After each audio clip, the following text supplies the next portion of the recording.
ગુજરાતમાં જ્યારે ચૂંટણી યોજાય છે ત્યારે છેલ્લા 30 વર્ષથી શાસનમાં રહેલી ભારતીય જનતા પાર્ટી સ્ટ્રેટેજી બનાવે છે અને ચૂંટણી જીતે છે. સતત ચૂંટણી હારી રહેલી કોંગ્રેસનો આરોપ એવો પણ છે કે કોંગ્રેસમાંથી ટિકિટ કોને મળશે તે કોંગ્રેસના નેતાઓ નહીં, ભારતીય જનતા પાર્ટીના નેતાઓ નક્કી કરે છે. અને આવું કંઈક ભાવનગરમાં બન્યું છે. ભાવનગરમાં વિરોધ પક્ષના નેતા જીતુ સોલંકીની ટિકિટ કપાઈ. કારણ એવું બહાર આવ્યું કે જીતુ સોલંકીને ટિકિટ ન મળવી જોઈએ એવો જીતુ વાઘાણીનો આદેશ હતો. આ સંદર્ભમાં એક ઓડિયો ક્લિપ પણ વાયરલ થઈ છે, તેની વિગતે વાત કરવી છે. વૈષ્ણવજન તો તેને કહીએ જે પીડ પરાઈ જાનાને રે. નમસ્કાર, નવજીવન ન્યૂઝમાં તમારું સ્વાગત છે અને હું છું તમારો પ્રશાંત દયાળ. રાજકારણમાં કોઈ કાયમી મિત્ર નથી, કોઈ કાયમી દુશ્મન નથી, પરંતુ છેલ્લા 30 વર્ષથી શાસનમાં રહેલી ભારતીય જનતા પાર્ટી કોંગ્રેસના ઉમેદવારો નક્કી કરે છે એવું અનેક કોંગ્રેસીઓ અનેક વખત કહી ચૂક્યા છે. આવો એક વિવાદ ભાવનગરમાં ઉદ્ભવ્યો છે. ઘટના એવી છે કે ભાવનગર વિરોધ પક્ષના નેતા તરીકે કાર્ય કરતા કોંગ્રેસના જીતુ સોલંકીએ પણ ઉમેદવારી પત્ર ભર્યું હતું, પણ તેમને ટિકિટ મળશે કે નહીં તેવી અવઢવ હતી અને તેમને અંદાજ આવી ગયો હતો કે દાળમાં કંઈ કાળું નથી પણ આખી દાળ કાળી છે. એટલે કોંગ્રેસે ભાવનગરમાં નિરીક્ષક તરીકે મૂકેલા હરિ ભરવાડ સાથે તે ટેલિફોન ઉપર વાત કરે છે, શંકા વ્યક્ત કરે છે. આનો એક ઓડિયો અત્યારે વાયરલ થયો છે. કારણ એવું છે કે જીતુ સોલંકીની ટિકિટ કાપી દેવામાં આવી અને જીતુ સોલંકી ભારે નારાજ છે. તો સૌથી પહેલા જીતુ સોલંકી અને હરિ ભરવાડ જેઓ નિરીક્ષક છે તેમની વચ્ચે થયેલા સંવાદનો આ ઓડિયો તમે સાંભળી લો. સાહેબ હરિભાઈ. હાજી. હા, જીતુ સોલંકી નેતા ભાવનગર મહાનગરપાલિકા. બોલો. ક્યારે લિસ્ટ બહાર પાડો છો? લિસ્ટ કાલે પડશે. અને મારું શું થયું સાહેબ? પાર્ટી જે ડિસાઈડ કરી. પાર્ટી તો બરોબર છે, પણ તમે નિરીક્ષક છો, એઝ ઓબ્ઝર્વર છો, અને હું વિરોધ પક્ષનો ચાલુ નેતા છું, એટલે આપણે તો બે વાત કરી શકીએ ને. અરે 100% કરી શકીએ ને. શું કરે? વિરોધ પક્ષના નેતા તરીકે આપણે. અરે નેતા નહીં, મિત્ર તરીકે કરી શકો ને. શું કરે ના કરી શકો? હા, તો શું થયું મારું સાહેબ? કાલે આપણે શું આપે છે મેન્ડેટ જોવાનું રે. મેન્ડેટ જોવાનો રે તો અહીંયા મારે સામેનો જે ઉમેદવાર છે એને પોસ્ટ બોર્ડ છાપી અને લખી નાખ્યું છે કે મારી ટિકિટ ફાઇનલ છે. અમે નથી કોઈ કીધું હો ભાઈ. હે? ઉમેદવાર કીધું પોતે બની ગયો છે અને જાહેર કરી દીધું છે, તો કોણ પાર્ટી છે? એને રોકે ખરી પાછી? એમને કોણ છે? આ મુકેશ કંટારિયા કરીને ભરતભાઈ બુધેલિયાની પેનલમાં, જીતુ સોલંકીની પેનલમાં મુકેશ કંટારિયા એ બધે ફેરવી દીધું સાહેબ. બરોબર, ફોર્મ ભરવાનો ટાઈમ લખી મને નાખ્યો તો છે. નથી મળ્યો. અરે પણ હું તમને મોકલાવું, વોટ્સએપ કરું તમને હું. એમ નથી, કરી દો, પણ મને મુકેશ નથી મળ્યો. મુકેશ કટારિયા, બરોબર, અને એને જાહેર કરી નથી મળ્યો દીધું. જીતુભાઈ. પાર્ટીએ લિસ્ટ જાહેર નથી કર્યું ને એને જાહેર કરી દીધું, બરોબર, અને પોસ્ટ બનાવીને જાહેર કર્યું, વાયરલ કર્યું છે. હું મુકેશ ને જીતુભાઈ મળ્યો નથી. અરે એમ નહીં, પણ એને અહીંયા મૂકી દીધું, એની ઉપર પાર્ટી કઈ એક્શન લે ખરી? તમે કે પાર્ટી કોઈ એક્શન લે ખરું કાંઈ? હા, એટલે ઉપર કેવું પડે ને આપણે. હા, તો હું તમને વોટ્સએપ કરું છું હમણાં. હું એક બરોબર, હું તમને વોટ્સએપ કરું છું. મારી વાત સાંભળો. હા, તમે બી ઉપર વાકેફ કરો, અમે બી ઉપર વાકેફ કરીએ, વાંધો શું છે? અરે પણ તમે પોતે અમારા ઓબ્ઝર્વર છો, પ્રદેશ સમિતિથી તમને મૂકેલા. અરે પણ હું તમે સમજતા નથી મારી વાત. ભલા માણસ આવેશમાં આવી ગયા લાગો છો. હું મુકેશ ને મળ્યો છું. આવેશ એટલે કઈ રીતનો આવેશ તમે વાત કરો સાહેબ? એમ નથી, હું મુકેશ ને ઓળખતો નથી, મેં મુકેશ ને જોયો પણ નથી. હા, પણ અહીંયા તમે પેનલમાં તો તમે એની ચર્ચા તો કરેલી જ છે ને. ક્યારે? કે આ અમારી પેનલ ની પહેલી વાર જયારે આપણે બેઠા, બરોબર, પહેલી વાર લિસ્ટ લઈને બેઠા અમિતભાઈ ની હારે, ત્યારે આપણે ચર્ચા થઈ છે ને. 3 નામ સિંગલ હતા, એટલે આપણે એમાં મેં સહી કરી દીધી અને એ ઓકે થયા, સિંગલ નામ હોય. અને જેમાં હરીફો હોય એટલે તમે એમ કીધું કે ભાઈ આમાં ભરતભાઈનો સેન્સ લેવો પડશે. હા બરોબર, તો ભરતભાઈનો સેન્સ લેવાની વાત આવી તો એ તમને એટલું તો તમે મુકેશનું તો તમને આઈડિયા હોય જ છે ને એમ કહું. અરે ભલા માણસ, પૂરે મુકેશ કદાચ જોયો નથી અને મુકેશ મળ્યો પણ નથી. હા હા, પણ ભરતભાઈના હિસાબે તો તમને ખબર હોય ને કે એની પેનલમાં ટિકિટ પણ એ તો માંગી. ભરતભાઈ આપણા બધા જ મૂકીને મળવા ગયા છે ને. અને તમારે આપણે રજૂઆત કરવાનું આવ્યા સર્કિટ હાઉસમાં. ભરતભાઈ ક્યાં આપણી હારે આયા છે? અરે ભરતભાઈ ને એ લોકો રજૂઆત કરવા નહોતા આવ્યા સર્કિટ હાઉસમાં. રજૂઆત તો બધાની આપણે સાંભળી, મારી વાત સાંભળી. હા રજૂઆત આપણે કોઈને નથી સાંભળી ખરી? હા, હું તો આજે રજૂઆત સાંભળું છું. અરે એમ નહીં, આ તો તમે જયારે કાયદેસર બેઠા હતા પક્ષ માટે, બધા વોર્ડનું આયોજન હતું, તમે ખાનગીમાં જાઓ એ વાત જુદી છે બધી, પણ આ તો ખાનગીમાં ક્યાં પક્ષ ગયો? એમ નહીં, એટલે ઓપિનિયન લેવા જાઓ. કેવી વાત કરો તમે યાર, ખાનગીમાં જાઓ ના ખાનગીમાં જાઓ? એટલે ઓપિનિયન લેવા જવાય ને, એમાં એ ક્યાં મોટી વાત છે, એ હું વાત નથી કરતો. પણ આપડી જયારે પાર્ટીની મિટિંગ, પેલા જ મને એક હું ખાનગીમાં કોનો ઓપિનિયન લેવા ગયો? હે ખાનગીમાં કોનો ઓપિનિયન લેવા અરે ગયો? એમ જાણવા કદાચ ગયા હોય કે કેવા ઉમેદવાર છે સારા છે. અરે ભાઈ મને કહો તો પેલા એમની. હા, એટલે એ કોઈ મારું ઓબ્જેક્શન નથી સાહેબ, મારી વાત સાંભળો તમે. બરોબર, આને ટિકિટ નું કહેવાય ગયું છે કે નથી કહેવાય ગયું? જીતુભાઈ મારી વાત સાંભળો, જો તમે હા. વિશ્વાસ પડે તો હું સોગંદપૂર્વક કહું છું કે મેં એને જોયો નથી, મેં એને કઈ કીધું પણ નથી. તો એ પોસ્ટ વાયરલ કરી દીધી છે, બરોબર. અને ભરતભાઈ યારે મેં વાત હવે કરી, પાર્ટી લેવલે કોને વાયરલ કરી છે અને શું છે હું ભરતભાઈ જાણતો એમ નથી. કીધું કે મેન્ડેટ આવી ગયો છે. અરે ભાઈ મેન્ડેટ તો મારી પાસેથી જો સાંભળો હા સાંભળો, હા, ભરતભાઈને જે આપવાના હતા એ મેં ભરતભાઈને આપી દીધા. એટલે ભરતભાઈને તમે મેન્ડેટ આપી દીધા, બરોબર. તો એનો મારી વાત તો મતલબ એ સાંભળો. કે એમાં ઉમેદવાર છે ઈ. જયદીપભાઈને જે આપવાના હતા એ મેં જયદીપભાઈને આપી દીધા, એમના હા ઉમેદવારોના. હા જે મોટા મોટા હતા હા એના બધા એના ઉમેદવારોના મેં એમને મેન્ડેટ આપી દીધા. સિંગલ જે છે હા એના મેન્ડેટ હવે મારી પાસે બાકી રહ્યા. હા, જેના નામ હજી ડિક્લેર નથી થયા ઈ. હા તો આ ભરતભાઈને કેટલા મેન્ડેટ આપ્યા તમે? ભરતભાઈ એમના વોર્ડના. મારા વોર્ડમાં તો ક્યાં અહીં જ કહું છું હું, એ નામ ડિક્લેર. અરે પણ મેં તો તમે હજુ કઈ સમજતા જ નહીં યાર. હા મેં મેન્ડેટ કોને આપ્યા? હા, કોને આપ્યા? ભરતભાઈને. પછી હા, ભરતભાઈને આપ્યા, તમે કહો છો તો ખરી. આ એ તો કહું છું તો ખરું, એમ ક્યાં કહો છો તો ખરી.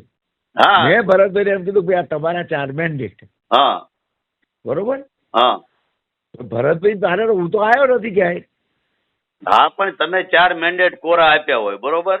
હા તમે કોરા મેન્ડેટ આપ્યા હોય તો પાર્ટી તો લિસ્ટ બહાર પાડ્યું નથી હજી, હા તે બરોબર. અને હું ચાલુ વિરોધ પક્ષનો નેતા છું એમની સાથે, હા બરોબર. અને આ જે આપણી સામે જે ટિકિટ માંગેલી છે એની પોસ્ટ વાયરલ થઈ ગઈ. એક વાત મારી સાંભળો, આપણે ભરતભાઈનામાં એવું લખ્યું હતું ને કે ભાઈ આનું ડિસાઈડ ભરતભાઈ કરે. ના ના ના, એવું મેં કાંઈ નથી કીધું. તમે નહીં, આપણે બેઠા હતા ત્યાં ના લખેલું ના, છે. વિરોધ પક્ષના નેતાની કોઈ એમાં ચાલુ વિરોધ પક્ષના નેતાની કોઈ સેન્સ લેવામાં નથી આવી, બરોબર. તમે એમાં હું અમારી ક્યાંય સાથે ઇન્વોલ્વ હતા? નહોતો.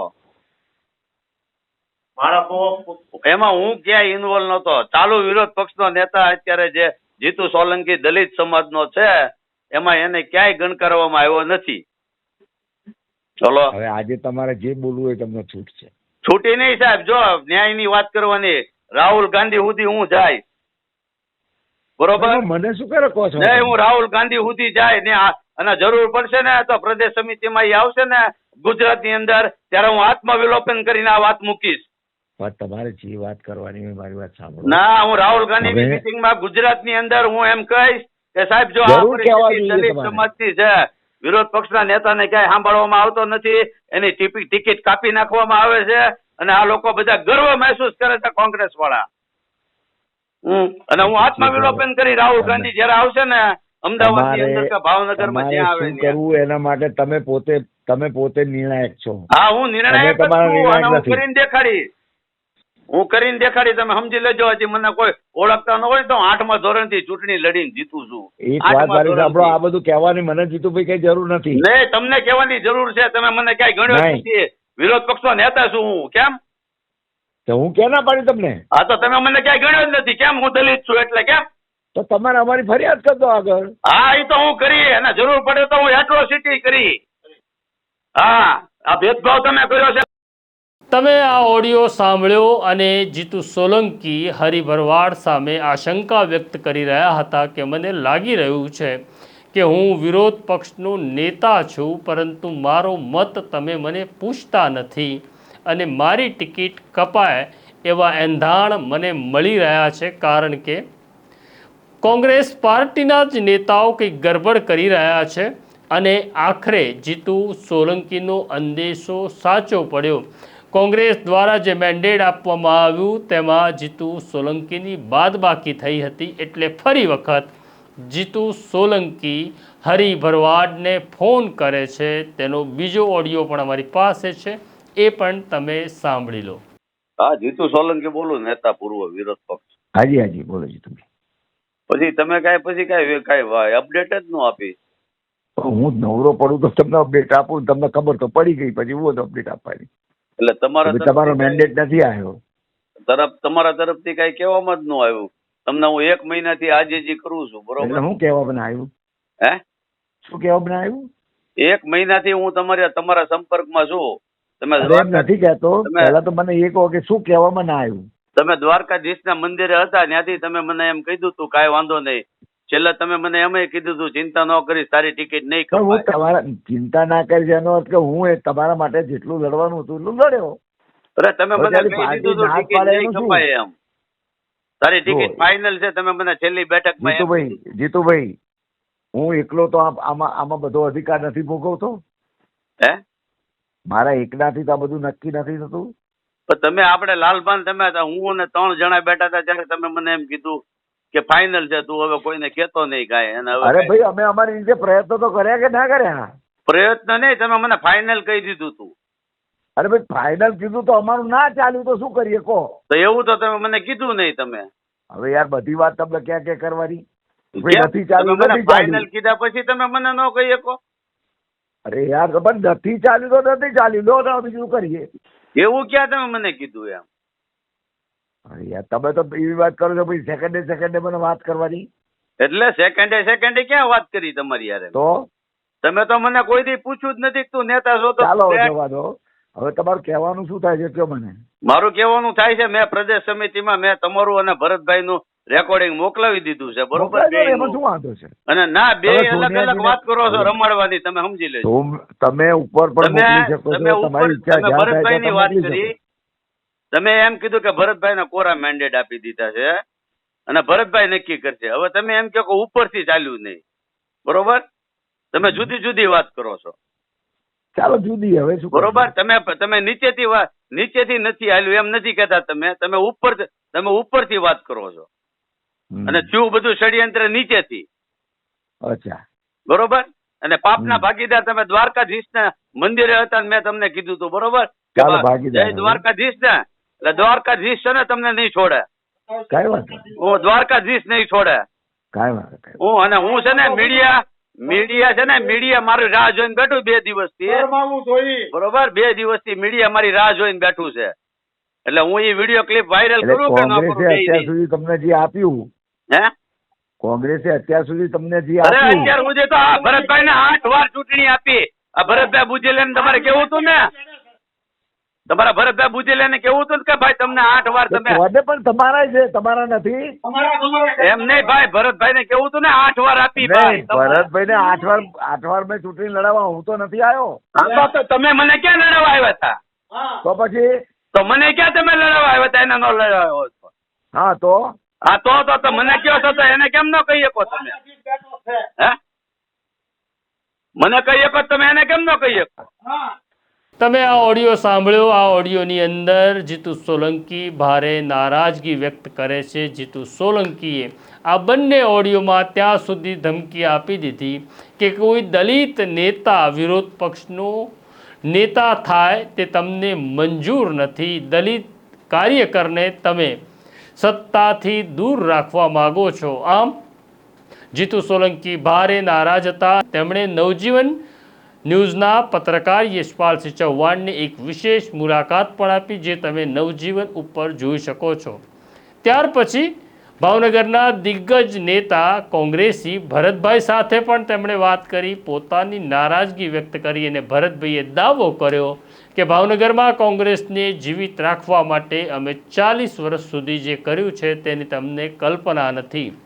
જીતુ સોલંકી અને કોંગ્રેસી નેતા ભરતભાઈ વચ્ચે થયેલો ઓડિયો પણ તમે સાંભળી લો. હું આયો મને પગનામું કરવા તો દે 5-10 મિનિટ પછી આવને તમે હું બેઠો છું ઓફિસે. એટલે મેં કીધું નિર્ણય લઈ લીધો હોય તો મને એટલે હું એ નિર્ણય તો લેવાઈ ગયો, મેન્ડેટે મોકલી દીધા. એટલે કોનું કર્યું તમે? મુકેશનો આવ્યો. ઠીક, તો તમને મેં કીધું તું તો ખરી, તમે મને ના પાડી દો એમ. હા, હું મેં તમને કીધું નહોતું મને ના પાડી દો, હું નથી તમારે. હું થોડો ના પાડીએ, કોઈ નક્કી પાર્ટી કરે પછી મારે તને ના પાડવાની, પાર્ટી એમને સીધું વાત કરે તું એ નાખી દેવાની. હું તને ના પાડી શકું? પાર્ટી નક્કી કર્યા ગમે એ નક્કી, કેમ નક્કી તો પાર્ટી તારું નામે આવે એવું થોડું છે? હું તને કેવી ના પાડી શકું? પાર્ટી આવું નક્કી કરે એમ? હા કરે જ ને, હું કરે ન કરે આવું એટલે અમે આ દલિત વિરોધ પક્ષનો નેતા બને એની યારે જ આવું નક્કી કરે એમ? કોઈ કોણે કીધું નક્કી કરે? ને દલિત વિરોધ પક્ષનો નેતા 1 વર્ષ માટે કરે એની માટે જ આવું કરે, બાકી પૂર્વ નેતા બધા પેનલ બનાવે એમ? તું રૂબરૂ અહીંયા ઓફિસ આવે ને ચર્ચા. પૂર્વ વિરોધ પક્ષના નેતા બધા પેનલ બનાવે અને એક દલિત વિરોધ પક્ષનો નેતા બને એની યારે જ પાર્ટી આવું કરે એમ? કરે, કેમ ન કીધું? હે ન કીધું? એટલે એમાં તમારે એમાં કાંઈ લેના દેના નહીં એમ? કેમ લેના દેના નહીં એટલે 40 વર્ષ હા, એટલે તમે પાર્ટીનું 40 વર્ષ ઉદ્યા જીવતી કોંગ્રેસ કોણે રાખી છે? હા, પણ હું ક્યાં ના પાડું છું તમને? તો પછી હું મને નખરે ઠોકી તું? મેં તમને એમ કીધું તો મારે તને એમ કેવું કે ના તું રવા દે, તું આ વખતે છોડી દે, એવું મારે તો મોઢેથી કહેવાય. મેં તમને એમ કીધું, તમે મને પ્રેમથી આશીર્વાદ તારે ફોન ઉપર ચર્ચા નથી રૂબરૂ અહીંયા અમને ઓફિસ બેઠો. હું બીજું કાંઈ નેગેટિવ વિચારતો નથી. ફોન ઉપર વાત નથી, તું રૂબરૂ આવ અહીંયા ઓફિસ. તમને એમ કીધું મુકેશ ને કે તમ તારા નારાયણભાઈ ને તમે આપી દો તમ તારે પ્રેમથી. તમને એ કોને? મેં તમને એમ કીધું પ્રેમથી. હવે એ બધું રાજકારણ તારે રાતને નારાયણભાઈ ને આપી દો ને આપી દો, પાર્ટીએ નક્કી કર્યું જો તું બીજું શું? હું રાજકારણ મારી પાસે રાખું એમ? હે એમ જ ને? કેમ કયું નારાયણભાઈ ને હું ફોન મૂક ને રૂબરૂ આવ ને તારે મુંબઈ ચર્ચા કરું, રૂબરૂ આવ. તમે આ ત્રણેય ઓડિયો સાંભળ્યા. હવે તમારે નક્કી કરવાનું છે. માત્ર ભાવનગરમાં જ આ ઘટના ઘટી તેવું નથી. અમે વર્ષોથી જોતા આવ્યા છીએ કે કોંગ્રેસીઓ પોતાના અંગત સ્વાર્થ માટે કોંગ્રેસ પાર્ટીને કેવી દાવ ઉપર લગાડે છે. આવી ઘટનાઓ અનેક વખત બની છે કે કોંગ્રેસમાં કોને ટિકિટ આપવી, કોની ટિકિટ કાપવી તે પ્રદેશ સમિતિ નહીં પરંતુ ભારતીય જનતા પાર્ટીના નેતા નક્કી કરે છે. આવું માત્ર પંચાયત કે કોર્પોરેશનની ચૂંટણીમાં થતું નથી, આવું વિધાનસભા અને લોકસભા સુધી થાય છે. આપણે એવું માનીએ છીએ કે આપણે જેને મત આપીએ છીએ તે આપણો પ્રતિનિધિ છે, પરંતુ આપણો પ્રતિનિધિ તો કોઈ બીજું નક્કી કરતું હોય છે. તો આ પ્રકારની સ્ટોરી જોવા માટે નવજીવન ન્યૂઝ જોતા રહો. લાઈક કરો, શેર કરો, અમારી ચેનલને સબસ્ક્રાઈબ પણ કરો. અને આપના સવાલ હોય તો અમારા પ્રતિનિધિ ભાવનગરમાં છે, ભાવનગરમાં યશપાલસિંહ ચૌહાણનો તમે સંપર્ક કરી શકો છો. નવજીવન ન્યૂઝ એટલે તમારો અવાજ છે, તમારી વાત છે. નમસ્કાર.